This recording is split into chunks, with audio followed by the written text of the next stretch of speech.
Yo, Julius, it's your girl Raven Chapman, the Omen. Just want to give you a big shout out here from the UK. Ring IQ, you're the man. Thanks so much for your support. Welcome to the motherfucking relay. We're covering today's top boxing news. Ow! Okay, we'll start with this. Former IBF super featherweight champion Maiva Hamadouche posted this to her Instagram account. It reads, "I love challenges, preparation as well as deadline. I'm always determined. See you in the ring very soon." That's the most we've heard from Maiva Hamadouche in terms of fight news in the last 12 months. She hasn't seen action since the loss to Mikaela Mayer in late 2021. She sat out all of last year. And it's unfortunate because you'd be hard-pressed to find a more entertaining fighter than Maiva Hamadouche anywhere at or around these weights, sporting a professional record of 22 wins with 2 losses, no draws, 18 knockouts. She's only ever lost to top-tier talent, top-tier fighters, Delphine Persoon many years ago, more recently Mikaela Mayer. And those were both competitive fights. So far, nobody, and I mean nobody's, had it all their way opposite the ring, Maiva Hamadouche, which makes her absence from the ring that much more unfortunate. You get the sense that because she sat out all of last year, her existing deal with Matchroom Boxing must be up. She must not be a Matchroom fighter anymore, though Matchroom themselves may still find use of her, as they have yet another prize stallion in the women's super featherweight division. No, I'm not talking about Alicia Baumgartner, who's on the eve of vying for the undisputed super featherweight championship. I'm talking about Brazil's own Beatriz Ferreira. Olympic amateur standout Beatriz Ferreira, who was recently signed to Matchroom and campaigns in the women's super featherweight division. A few passing thoughts. Because Alicia Baumgartner is on the eve of becoming the super featherweight division's undisputed champion, she likely won't stay there should she beat Ellen Mechaled next month. She likely will move up in weight sometime in the near future, at which point Maiva Hamadouche may be able to pick up a vacant title, a newly vacated title, once Alicia moves up. And you have to remember that Maiva Hamadouche is only 33 years old. She's actually several years younger than Katie Taylor. She still has many good years left. Perfectly capable of campaigning as a super featherweight or a lightweight. There's a chance that Maiva Hamadouche could very well see herself become a 2-time super featherweight champion in the future. There's even a chance that she may cross paths with Matchroom's blue chip prospect, Beatriz Ferreira, because they're going to need someone for Beatriz to fight. Beatriz Ferreira, not being an American national or a Brit or from the United Kingdom, right, you can't really hope to amass a fan base, grassroots following in these boxing markets. But what you can do is match her against familiar faces, familiar names, established ones to, in effect, establish her. Brazil's got a boxing scene, but it's not as vibrant as what you see in the United Kingdom or in the United States for that matter. So you really can't hope to amass a grassroots following for Beatriz. But what you can do is showcase her in those boxing markets, in the United Kingdom, in the United States, in the hopes that you can turn those Brits or turn those Americans into fans of her by matching her tough, by matching her against established names like a Maiva Hamadouche. The former champion, the French national. You know, France, they have a boxing scene of their own, but the same applies there. It's not as vibrant a boxing scene as what you see in the United Kingdom or the United States, Mexico for that matter. A French-born fighter, a national like a Maiva Hamadouche, would have a hard time developing a strong following in her own neck of the woods because it's a rather small boxing scene. Nevertheless, she is one of the more exciting fighters anywhere at or around these weights, and I think that Matchroom may yet find use for her, even if she sat out all of last year. Now, I'm not telling you that we're on the eve of Hamadouche versus Ferreira. I'm telling you that down the line, it's a distinct possibility. I expect that if Maiva Hamadouche is to return to action sometime in the near future, it's going to be a tune-up kind of fight, a tune-up kind of opponent, since she hasn't fought in the last 12 or 13 months. It has to be. Based on Maiva's Instagram post, you can make the inference that she's on the eve of perhaps announcing some fight news, and it's welcome news because she can spice spice things up at 130 pounds better than most. I think we're close to some fight news. Which is welcomed. I'm just hoping that we see a more active Maiva Hamadouche than what we saw, or rather what we didn't see in the previous year. It's unfortunate that a fighter this talented and entertaining has sat on the shelf for the last year or so. Yeah, that sucks. The super featherweight division being a densely populated, talent-rich division, there are any number of fights you can make for Maiva Hamadouche, not exclusive to a Beatriz Ferreira fight. So here's hoping that she's busier in 2023 than she was in 2022.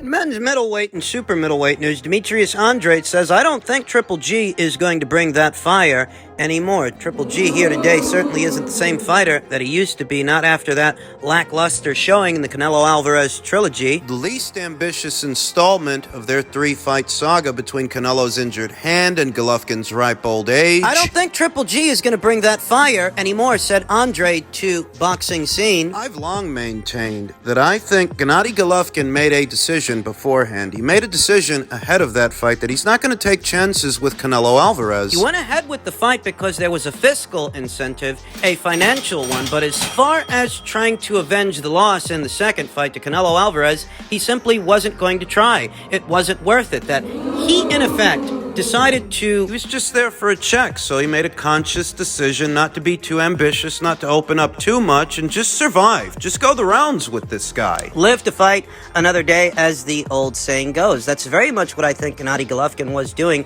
and I don't think he's quite yet cannon fodder for any up-and-comer, any guy out there looking to share the ring with him. My honest opinion is there was a bit of deception in that performance. It was deceptive. At the end of the day, Triple G is still one of the best fighters out there, continued Andrade. There's a lot of guys out there that he can still beat. At the end of the day, he's Triple G. Last we heard, Triple G was planning a March return opposite the ring. Esquiva Falcao, unbeaten up-and-comer, southpaw Esquiva Falcao from Brazil, was intended to be a homecoming for Gennady Golovkin. I remember reading it was supposed to be going down in Kazakhstan, though in the subsequent weeks that followed that report, we haven't heard much in terms of fight news when it comes to the unified middleweight champion. Still a champion. He's still in possession of 2 of the 4 alphabet titles at this weight. Demetrius Andrade questions whether or not Gennady Golovkin can still bring the heat, still bring the fire. I think that's contingent upon the man opposite the ring. Opposite the ring, a guy like Canelo Alvarez, there really is only so much that Triple G at his ripe old age,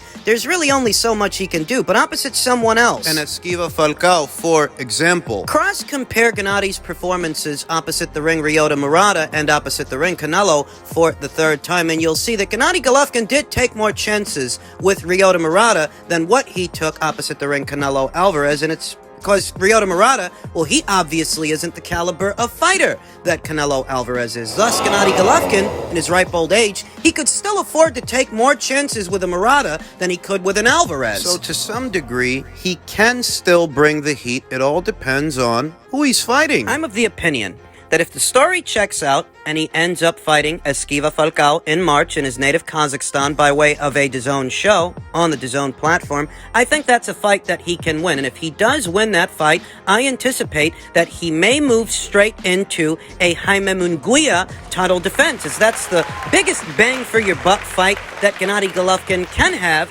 in today's middleweight division. I don't think he's going to fight his countryman Yanibek Alimkhanulai in a unification fight. I don't think he's going to fight Jermall Charlo, who's missing in action and has been for a while. He's got the WBC title, but how long is it going to take to get Jermall back in the ring? He's been missing in action since 2021. He sat out all of 2022. He obviously wouldn't fight somebody like a Gennady Golovkin in his very next fight. Not that those two are on the same side of the street anyway, fighting under the same banner. They're not. So that rules him out. Jaime Munguia, a former junior middleweight champion and a fighter that Gennady Golovkin was eyeing for a fight some years ago. Some years later, I think the interest is still there because Jaime Munguia is young enough and limited enough. Hypothetically speaking, you could do a fight between a Golovkin and a Munguia on either Cinco de Mayo or in September, and those Chicano fight fans, those fight fans of Mexican descent, would show up and show out for a fight like that, as that fight would be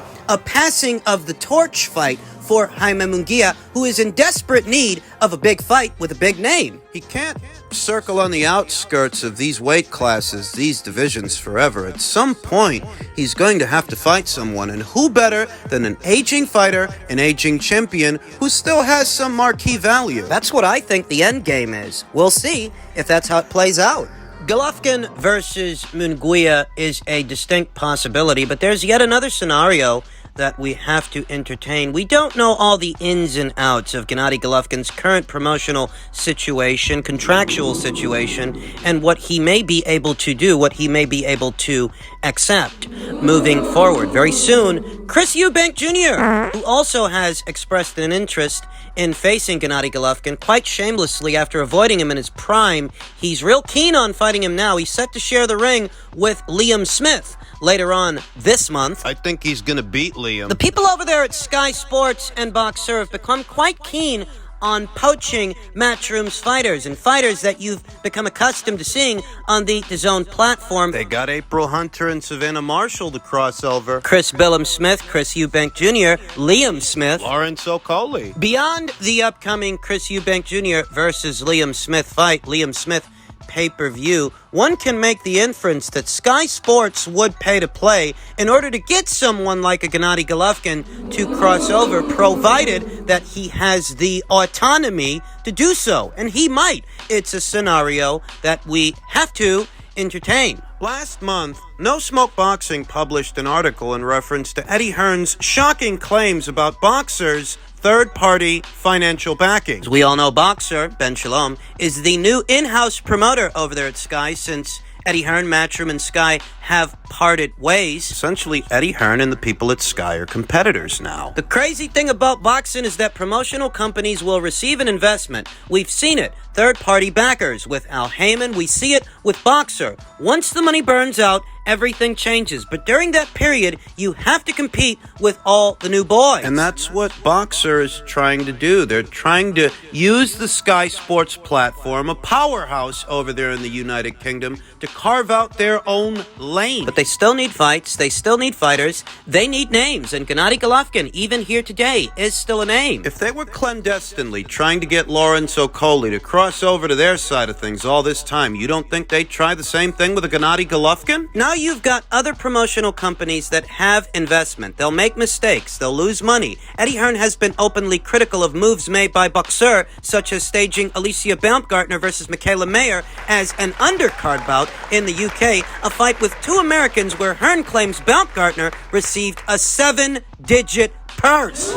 We leave Sky. We have this huge budget, but then Sky steps back, then Boxer comes in, have funding from an investor. Sky, the raving hump when I left, they felt that they built me into a position of power, and then we left. What they decided to do is go on the attack. Fuck Eddie Hearn. Well, what did you think would happen if you left? You're competitors now. What do you expect? Look, in a nutshell, we know what the situation is, and we know that Boxer needs fights, big ones, and Gennady Golovkin versus Chris Eubank Jr. as a box office fight in the UK, that sells. For 1 or 2 alphabet titles, it very well could. While Golovkin versus Munguia is a possibility, Golovkin versus Eubank is yet another possibility, and I'm fairly confident that if Boxer can get Gennady Golovkin on their side of things, they'll try. Even if his next fight takes place on the DAZN platform, what happens after that? Will he be a network and promotional free agent with the autonomy to cross over to Sky? Because I'm sure they'd be happy to have him. And now for a bit of disappointing news I'm sure you've heard about already. Stanionis posted this to his Instagram stories with a caption that reads, "Never used to raise concerns about being ill or being unhealthy, but yesterday the pain was too hard to handle and went straight to the hospital for a late evening emergency appendectomy surgery. My manager filled the request to postpone the fight. New date in a few days. It should be April. 2 weeks off to rest my body, and when I will be flying to the USA to start the preparation for the fight." And let's hope that's all this results in. Postponement instead of an outright cancellation. I have to be honest here. Perhaps having been a boxing fan as long as I have has made me cynical over the years, but I can't help it, and I don't take very many situations like this one at face value. I didn't believe that Jermall Charlo was injured or Demetrius Andrade, and I'm skeptical as to whether or not a Stanionis actually underwent appendectomy surgery. The story according to Dan Raphael. According to Dan, I just spoke to manager Shelly Finkel, who told me Stanionis had an emergency appendectomy on Friday, forcing his WBA regular welterweight title defense March 18th versus Virgil Ortiz to be postponed. They hope to reschedule in April. I mean, you can see that the guy's on a gurney. You see he's on a hospital bed in a hospital gown. Why do you question this story's legitimacy? Because how hard is it to lay in a hospital bed wearing a hospital gown for the right price? You'll excuse me if I still question the legitimacy of this story and the authenticity